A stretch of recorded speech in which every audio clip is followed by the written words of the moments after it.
Ֆոտո Սումգայիթ եւ Ֆոտո Ղարաբաղ ընտանեկան ալբոմում նույն էջում տեղ գտած լուսանկարները հավանաբար ամիսների տարբերությամբ են արվել։ Լուսանկարներից նայող կնոջ հայացքում միայն տխրությունն է ավելացել։ Այն, ինչը չի երևում լուսանկարներում, 100 հազարավոր մարդկանց խեղված ճակատագիրն է։ Տասնյակ տարիներ Ադրբեջանում ստեղծածը թողնելով Հակոբ Ջանյաններն էլ ստիպված են եղել նոր կյանք սկսել, ամեն ինչ սկսելով նորից։ Նախկին սումգայիթցիները արդեն չեն հարցնում ինչու։ Ազերին պետք է հաստատվեր իրեն նվիրված տարածքում եւ որպես առաջին քայլ պետք է ոչնչացներ Ադրբեջանի երկրորդ պետականակիր ազգին։ Խրես Սումգայիթն էլ մեր մամեկի մեր պապեկն է կառուցել, սա խայեր է։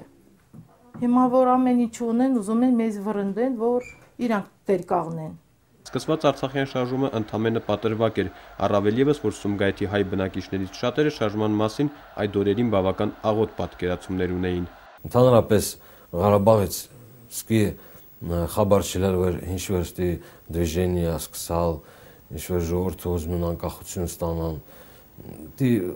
մեզ ինֆորմացիա լալ չի, ընդհանրապես։ Իսկ ադրբեջանցիները ոչ միայն լավ էին պատկերացնում ինչի են ձգտում հայերը, այլև վաղուց էին նախապատրաստվում ցանկացած ձգտում արյան մեջ խեղդելու համար։ Հետո հետագայում որ այդքան դեպքերը պատահա,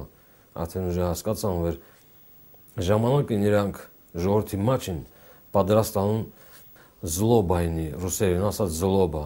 Այն ինչ կատարվել է փետրվարի այս օրերին փոքր դրվագներով ընտանիքի մայրն է հիշում։ 20 տարի Սումգայիթի հիվանդանոցներից մեկում է աշխատել։ Փետրվարի 28-ին Բաքվից եկել եւ 29-ին հայի միամտությամբ աշխատանքի է գնացել։ Նա այդ օրը հիվանդանոցում հայտնված հավանաբար միակ առողջ հայն էր։ Մտա պալատն տեսա վիրավորներ են ջարդված, վառված, այնքան մարդկանց ծեծել են, հետո վառել են։ Կնոջը այնքան բռնաբարել են,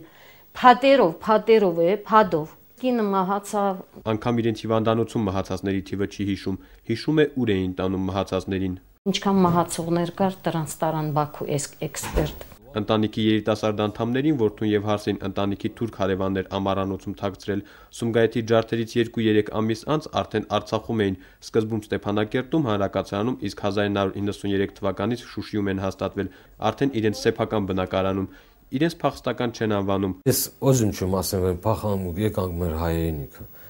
Բայց այդ մոմենտին որ մին 20 հոգավ մենք նստանք ավտոբուս, որ մարդկանց իրավիճակը տեսան, եւ իմ հնգերս հայրը որ լացել, ես հասկացամ չեմ դա ինչա։ Հետո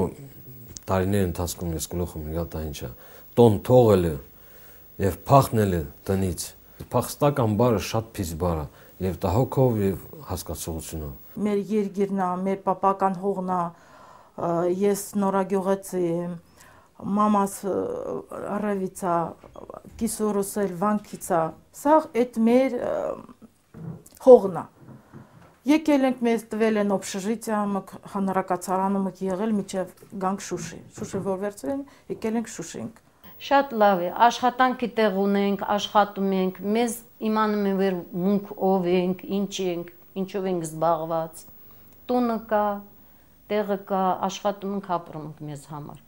Ետ դեպի Սումգայիթ բացառվում է, ով կարող է ապահովության ավելի մեծ երաշխիք տալ, քան կար 1988 թվականին, երբ երաշխավորը մի ողջ կայսրություն էր։ Դա երևի անհնարին բան է, որովհետև սաղ աշխարհը արդեն փոխվել է, այդ առաջինն է։ Երկրորդն ոնց կարող է մոռացած իրանց այդ ավազակությունը, այդ զվերստվան, որ իրանք հրան։ Ճիշտ է, դի հասարակ մարդիկ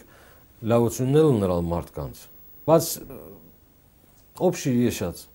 դա զվերստვა է տրում։ Նոյար Հովսեփյան, Մերուժան Հայրապետյան, օր։